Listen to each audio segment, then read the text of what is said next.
बस एक बात सीखो, गंदे विचार खत्म हो जाएंगे। नमस्कार दोस्तों, स्वागत है। भिक्षु हर दिन तथागत से कहता, मैंने मन को जीत लिया है, अब यह मुझे विचलित नहीं कर सकता। तो एक दिन गौतम बुद्ध ने कहा, ठीक है, तुम दक्षिण दिशा में भिक्षा मांगने जाओ, यही तुम्हारी आखिरी चुनौती है। फिर अगले दिन ही भिक्षु ने व्याकुल होकर कहा, मुझसे बड़ी गलती हुई, लेकिन अब मैं दोबारा उस दिशा में भिक्षा मांगने नहीं जाऊंगा। इस कहानी से हम तनाव को समझते हैं। इससे पहले कि आप इस कहानी में खो जाएं, कृपया वीडियो को लाइक करें और चैनल को सब्सक्राइब करें। बेल आइकन की घंटी सभी को जरूर सेलेक्ट कर ले। दोस्तों, यह आपसे अनुरोध है।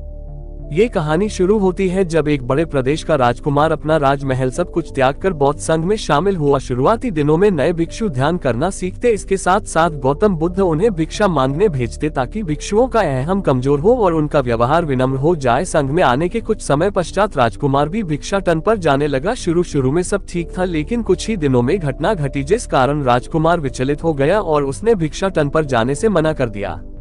भिक्षाटन का नियम था कि भिक्षु केवल 2 घरों में भिक्षा मांगते और नहीं मिलती तो आश्रम वापस आकर जल ग्रहण करते। एक बार राजकुमार भिक्षु नगर में भिक्षा मांगने निकला और दुस्सहयोग से भिक्षा नहीं मिली। शुरू में राजकुमार भिक्षु को निराशा हुई, लेकिन कुछ ही पलों में उसका मन शांत हो गया, जैसे कुछ हुआ ही ना हो। बिना प्रयास के आज भिक्षु बड़ा प्रसन्न था। उसने लौटकर गौतम बुद्ध से कहा, आज मुझे भिक्षा प्राप्त नहीं हुई, लेकिन मेरा मन शांत है, न किसी विचार ने मुझे परेशान किया। गौतम बुद्ध भिक्षु की सारी भावनाएं समझ रहे थे। तथागत ने कहा, अच्छी बात है, अब तुम कल महल की तरफ भिक्षा मांगने जाना। भिक्षु ने आज्ञा का पालन किया और अगले दिन भिक्षा मांगने निकल गया। कुछ देर बाद जब भिक्षु महल के आगे से गुजरा तो उसे अपना महल याद आ गया कि कैसे वह ऐशो आराम का जीवन जीता था।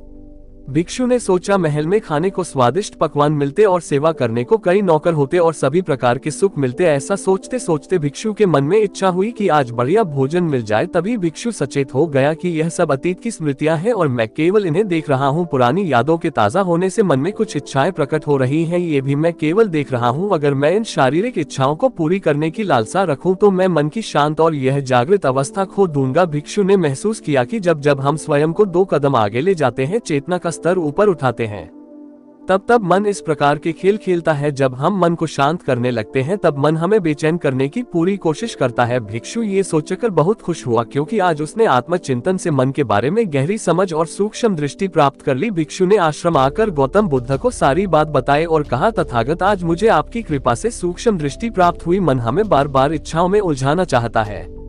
महल को देखकर मुझे भी पुराने सुखों का स्मरण हो आया, लेकिन आज भी विचार मुझे छू नहीं पाए। गौतम बुद्ध ने कहा, अच्छी बात है, कल नगर की दक्षिण दिशा में जाना, वहाँ एक हवेली है, वहाँ मन और विचारों पर उपदेश देकर आना। भिक्षु बहुत खुश हुआ। आज वो जल्दी जल्दी चल रहा था क्योंकि वो उपदेश देने जा रहा था। पर दोस्तों, इस बार की यात्रा भिक्षु पर भारी पड़ने वाली थी। कुछ ही देर में भिक्षु हवेली पहुंचा और भिक्षा के लिए आवाज लगाए। आवाज सुनकर एक सुंदर युवती बाहर आई। भिक्षु ने सोचा कि इस युवती की सुंदरता को देखकर मेरे मन में कोई विचार नहीं आना चाहिए, क्योंकि मेरा यहाँ आने का प्रयोजन तो इसको उपदेश देना है। युवती ने भिक्षु को प्रणाम किया और कहा, आइए पहले भोजन ग्रहण कीजिए। भिक्षु ने भोजन किया, फिर सोचा कि उपदेश देने से पहले थोड़ा आराम कर लेता तो अच्छा होता। भिक्षु ये सब सोच ही रहा था। इसी बीच युवती ने कहा, श्रीमान, आपने अभी अभी अन्न ग्रहण किया है, अब थोड़ा आराम कर लीजिए, फिर उपदेश शुरू करना। ये सुनते ही भिक्षु सतर्क हो गया। जो योजना वह मन में बना रहा था, यह महिला वह सब बिन बताए करती जा रही थी। भिक्षु ने सोचा, ये सब संयोग है, यहाँ लोग भोजन के बाद आराम करते होंगे। फिर भिक्षु आराम करने लेट गया और विचार करने लगा कि महिला कितनी समझदार है और इसकी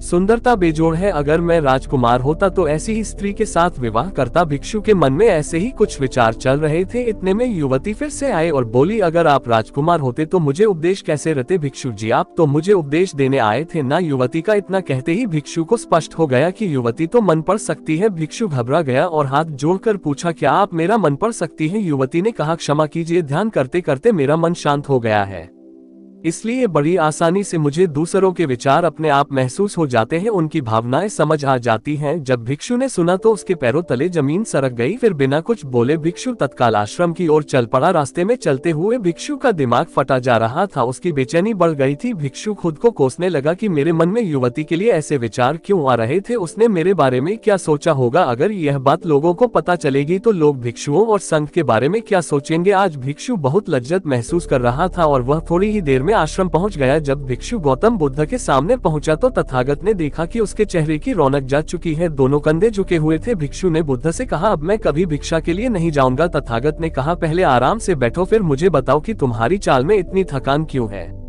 आज तुम्हारे चेहरे पर तेज की जगह गलानी की भावना क्यों है? भिक्षु ने सारी बात बताई और कहा, मैं सब कुछ जानते हुए भी महिला की सुंदरता के बारे में और अन्य चीजों के बारे में सोच रहा था। मैं मन से पूरी तरह हार गया। अब मैं कभी उस दिशा में नहीं जा पाऊंगा। मैंने बौद्ध संघ का भारी अपमान किया है।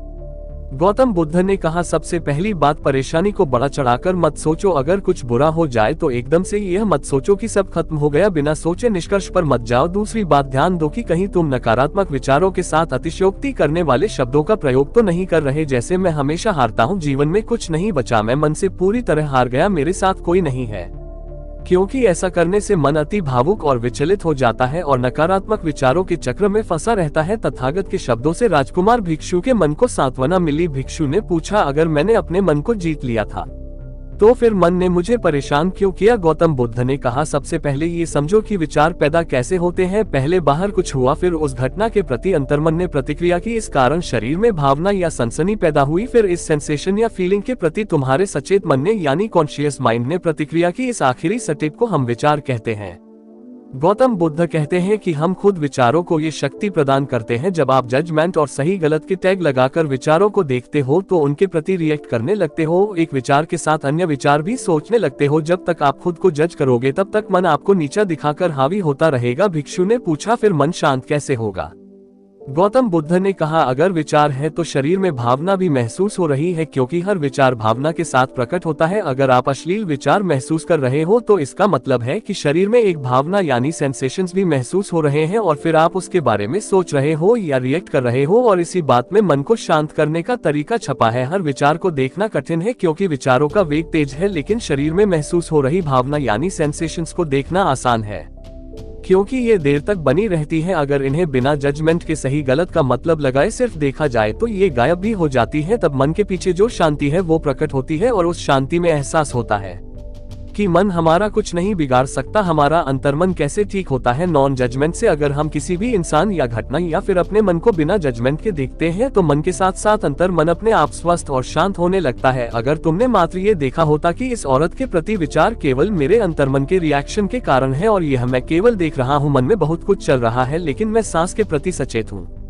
मैं शरीर में होने वाली प्रतिक्रिया को देख रहा हूँ, तब भी तुम सचेत होकर दृष्टा भाव में लौट आते। मन के पीछे जो शांति है वह हमारी सबसे बड़ी ताकत है। हम बड़ी आसानी से विचारों को शांत कर सकते हैं और एक दिन ये जान सकते हैं कि किसी भी प्रकार का विचार चिंता असल में इस शांति को पार नहीं कर सकता। हम हमेशा विचारों से अछूते हैं। गौतम बुद्ध कहते हैं, तुम याद रखो, विचार तुमसे हैं, तुम विचारों से नहीं। तुम हमेशा ही अपने विचारों से शक्तिशाली हो, अपने डरों और चिंताओं से शक्तिशाली हो।